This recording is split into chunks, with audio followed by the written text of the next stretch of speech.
This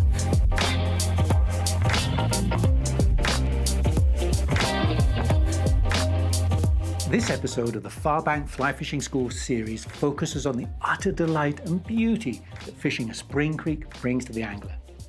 For some, a spring creek provides a more technical way of fishing, a tougher prey to try and entice, and provides a great test of angling and casting skills. For others, it is the beautiful canvas that Mother Nature has painted, a place to slow down and savor the ambience and tranquility that spring creeks provide. Whatever the reason, fly fishing in spring creeks requires a new skill, a more cautious approach than regular rivers, and a different way of rigging. But before we get into the bones of this episode, just remember, you must have the necessary licenses and permissions to go fishing, and you should know all the rules and regulations of the water that you are fishing. So, with that out of the way, let's slide into this episode and see just how to fly fish a spring creek.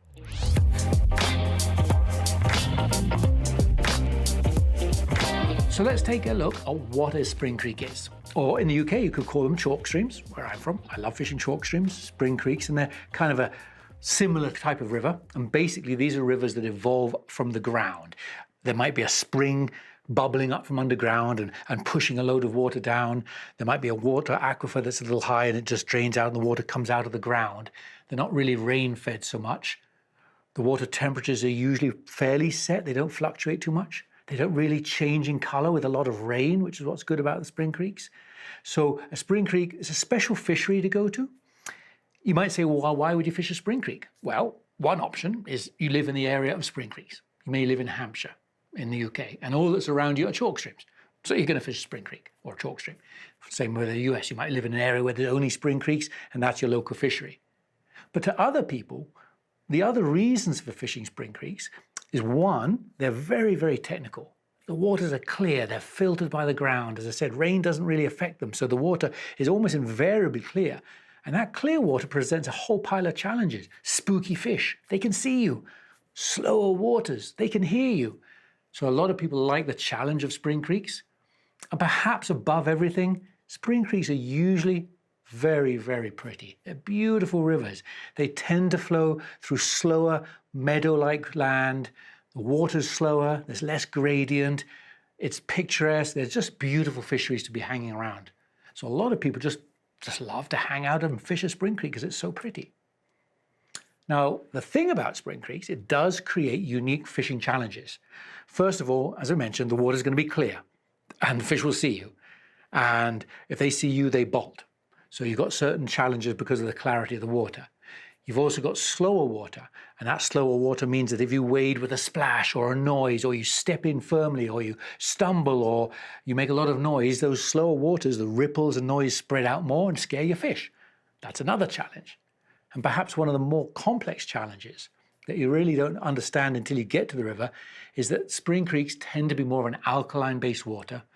That means weed beds grow profusely out of the water or underwater, and these weed beds create fluctuations in current. And generally speaking, casting across one speed of current doesn't present a set of problems. But in spring creeks, when you've got these weed beds and you've got current slow here and fast here and slow here and fast here, you have to adapt your style and your cast specifically to cope with those changes of current speeds. So really, that's what spring creeks are. That's what some of the challenges are. And really, to get into spring creeks, you probably should approach them with some more specialized gear. And we're going to take a look at what kind of gear you need in the very next chapter.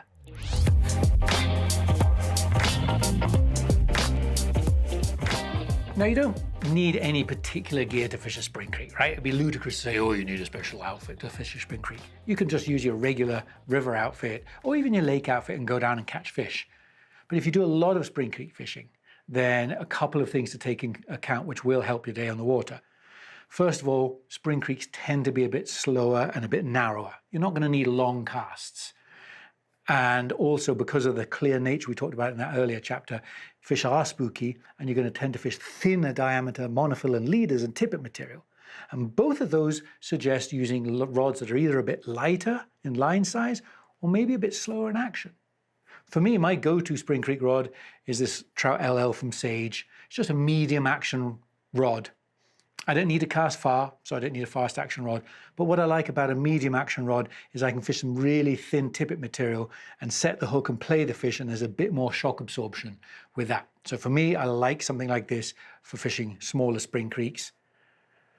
And again, if you don't want to buy a particular outfit, then just go to a lighter line, right? My normal trout outfit's a 9'5" weight, but this is an 8'6" 4 weight. I don't need a long rod because the rivers tend to be a bit smaller, but above all, that 4 weight is a little bit more forgiving than the 5 weight for fishing leader and tippet. So again, I don't want to break off on light leaders when I set the hook or play a fish.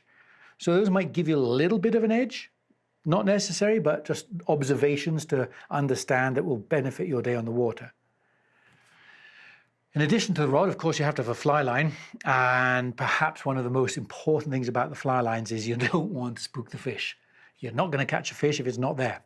So you see a fish rising, you cast a nice bright colored fly line, and before your line lands, the flash of the line in the air spooks the fish in that clear water. They see it. I've seen this a number of times. Before my line even lands, the fish are gone, and they've seen that line, bright line in the air.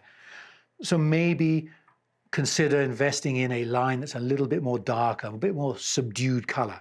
This is the creek line we have at Rio. Nice olive color, very subtle front end. I like that in smaller rivers. For casts up to about 25 feet, this is an absolutely ideal line, especially with that color. But for longer casts, bigger rivers, I tend to fish the Rio Gold. Again, it has that kind of subdued, more muted color front end. It's not going to spook fish in the air and casting or sitting on the water, but it has a longer head than the creek line, so it's better for slightly longer casts and wider rivers. And then on the end of that line, you've got to put your leader. Again, don't really have to have a special leader on there, but perhaps the most important thing I would recommend you follow is long leaders. Like your standard leader is probably going to be your 9-foot, 4X or 5X. That's your standard trout leader. Most people will fish that for their trout rivers. I got to say, it's going to be a problem if you just fish 9-foot leaders on spring creeks. Your fly line is only 9 feet away from the fly, and while that may sound like a long way away, you will catch a lot more fish with a longer leader. And there's a couple of options. Obviously, one is you can buy a longer leader. Here's some longer leaders we make at Rio. There's a 12-foot and a 15-foot. So you can just buy a longer leader and put one of these on instead of your 9-foot leader, and you will get better presentation, spook less fish. But if you don't particularly want to buy a special leader, then on the front of your 9-foot leader, you might add another 3 or 4 feet of your tippet material. You extend the leader. So I might take this 4X here and add on 3 or 4 foot of tippet material and make it a 12 or 13-foot leader. And again, that longer leader is really going to benefit you in terms of not scaring fish. And that's what we want to do. And as far as tippet materials go, for me, in spring creeks, I'm going to run with a couple of options. I'm going to either run with a very, very supple material. This is something we have at Rio called Supple Flex. It's the softest material we've ever made, which means that when you've got really tiny flies and micro currents, you get a lot more natural movement with the fly. I like these super supple materials with small flies, particularly small dry flies with multiple current seams. And the other material I fish a lot of is going to be a fluorocarbon. Fluorocarbons, if you don't know what fluorocarbons they are, they're a different material to regular nylons, but they have a light refraction index very, very similar to water. And what that means to the layman is if you take a piece of this and put it underwater, it almost completely disappears. So you have a little bit more advantage when you're fishing very clear water that's calm and you have these spooky trout. You don't want to spook those. In those situations, a fluorocarbon will give you a big edge. And then really, I suppose flies, well, pick what you like. Are you a dry fly angler? Are you a nymph angler? Are you a streamer angler? You probably won't fish a spring creek with streamers. Not really the ideal thing, but you might fish your regular dry flies. You might fish soft tackles. Guilty. If I'm going to spring creek, I'm going to take my box of soft tackles. You might fish a team of nymphs. So your flies aren't particularly specialized, but when you do get to the water, study the water, see if fish are rising. Gives you an idea to fish dry flies. Take a look on the water. Oh, look, there's a blue thing floating down. Or there's a pink thing floating down, and just try and match the color of that if you don't know your Latin family names. So your flies are less important. Just make sure you have a nice selection of dry flies and nymphs and possibly soft tackles. And then perhaps, believe it or not, perhaps the most important item in your tackle bag is going to be a pair of really good polarized sunglasses. And polarization is a lens that cuts out light at a 90-degree angle. And when you put things on like this and you look in the water, it'll cut out a huge amount of glare. And that's fantastic because you can look through the water. You can see fish. You can see where fish lie. You can see where the weed beds are. You can see the depressions, and you take it off and you just can't see anything because there's a glare. So if you're doing a lot of spring creek or any kind of clear water fishing, make sure you have a good set of polarized glasses with you. And on that note, one really top tip I would suggest is also go down to your local pharmacy or chemist or whatever you want to call it, and just get some lens cleaning wipes. Keep them in your tackle bag or in your fishing vest, and just at the start of the day, just wipe your lenses down, just on the outside, right in the corners. You don't want to get in the corners, and on the inside. Believe me, you get an awful lot of smudges. Your fingers have got a little bit of grease on them. You touch your lens, or you get a bit of sun cream because you put it on your nose and you accidentally touch your lens, and that affects the vision and the ability to see through your glasses. So for me, every single morning when I fish, I clean my sunglasses like that. And in the middle of the day, if they start to get a little bit murky or get a fingerprint on it, give them another clean. So as I said, not really, you don't need specialist gear. I think if you have gear like I've mentioned and outlined here, you'll probably have a better chance of catching fish and scaring less fish. So that's a really good thing to have. But you can equally go down with your regular fly fishing outfit and have just as much fun and catch probably almost as many fish as anyone else.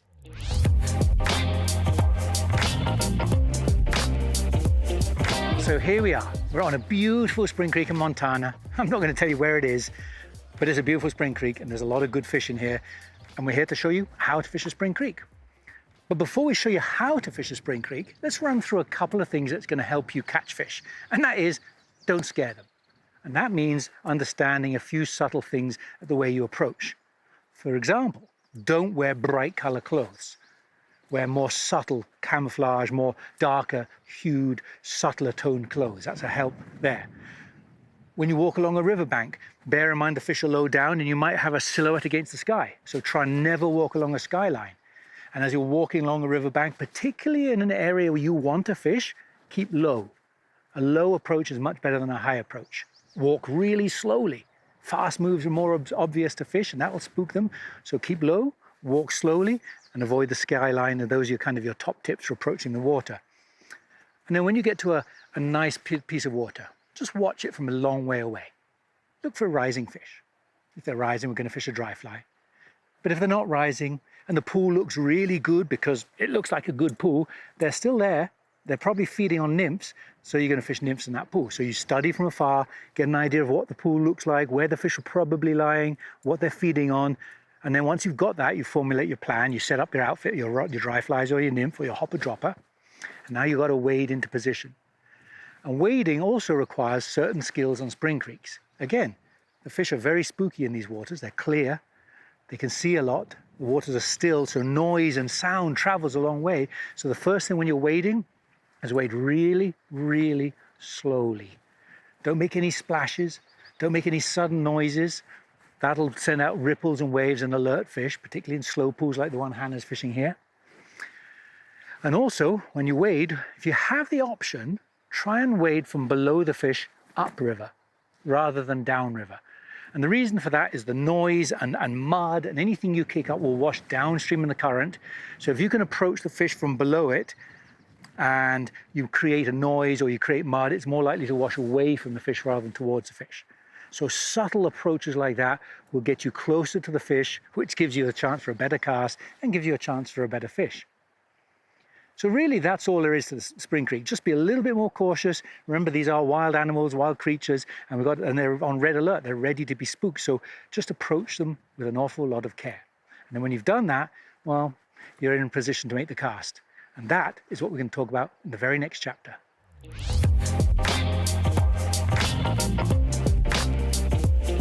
There aren't many special casts you need to fish a spring creek. You have to cast. You've got to be a fairly good caster. Got to know your overhead cast, that's a given. You might need to know a roll cast, and you might need to know a side cast because there might be overhanging trees. But the casts I think are really vital for you as a spring creek angler is going to be a slackline cast. And the reason for that is spring creeks have numerous weed beds and numerous currents, and a straight cast across numerous currents will get a lot of drag. So you need to be able to throw slack into your fly line. There's a cast called a slackline cast. You need to know that one. Another really good cast is called the reach cast. The reach cast or the reach mend, that's good for fish lying tight to the bank, tucked to the bank. When you've got to cast your fly close to the bank and you don't want your line to land and snag the bank, that's what a reach mend or reach cast is good for. And one other cast I would learn is the aerial mend. And that's a cast where you throw a mend into the line in midair. So your fly lands with a mend in it. Rather than you cast a dry fly, the dry fly lands, you lift a mend and you move or drown the dry fly. So an aerial mend is another really essential cast to know. And if you don't know those, we're not talking about them in this video, but if you go back to our previous episode, other essential river casts, you'll see exactly how to do all of those casts. So get them under your belt, learn those casts, and they'll serve you in good stead on a spring creek like this. And perhaps the only other thing I would say you do is practice your accuracy casting. Accuracy is so important. Sometimes you want to cast your fly in a little window that's 2 inches wide. Sometimes you want to cast your fly 6 inches in front of a fish. So you need to be accurate. You need good presentation, and that's going to come from the long leaders we talked about earlier on, and you're certainly going to need accuracy. So I would go out to your local playing field, aim at a few dandelions, put out a hula hoop and just practice casting like that. Because if you get your accuracy skills right, you'll increase your catch rate by 5 or 6-fold on a spring creek like this. So as I said, not many specialist casts, but there are casts that will help you out on a little river like this. And once you know those casts, well, simply you got to go down to the river and catch some fish using some various techniques that are probably really good techniques to know for fishing spring creeks. And we're going to take a look at that in the very next chapter.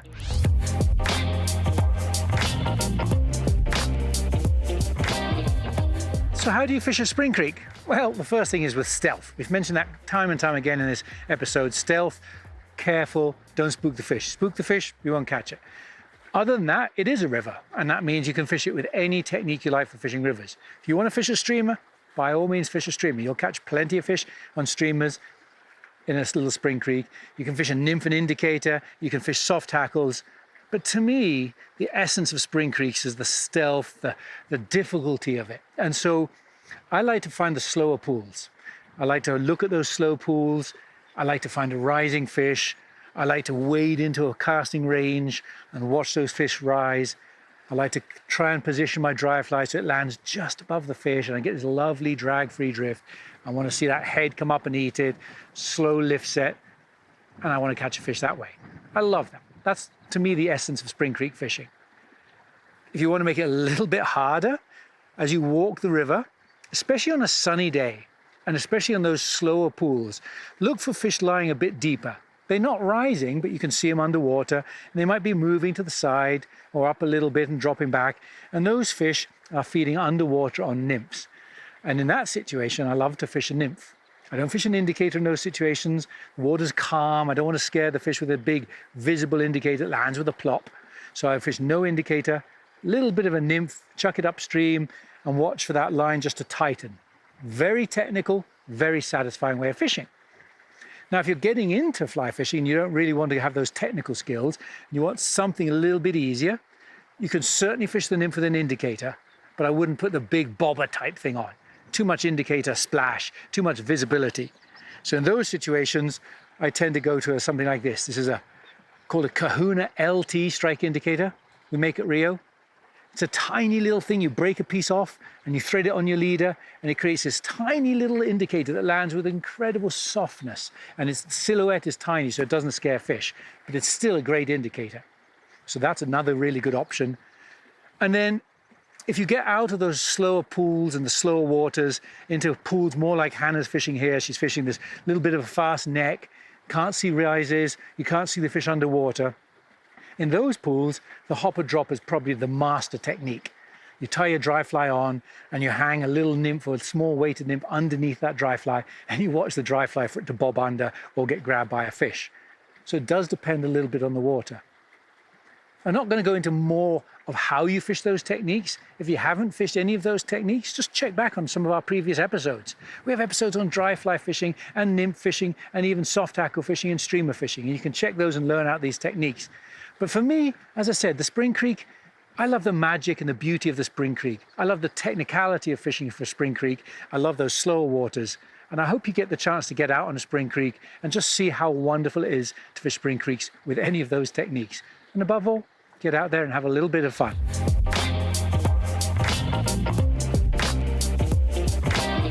So there you have it, an array of new skills, subtle approaches and unique ways of rigging your equipment that will increase your chances of success when fly fishing in spring creeks.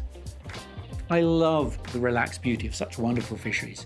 And if you haven't fished a spring creek before, I hope this episode inspires you to do so and gives you the skills necessary to maximize your day on the water. As always, I want to end this episode with a friendly reminder to do your part in keeping the river clean and the fish healthy. Look after the environment. Leave no trace of your visit to the water and treat the fish you catch with the utmost respect. Thanks a lot for watching. I hope to see you on a spring creek one day, putting these newfound skills to great use.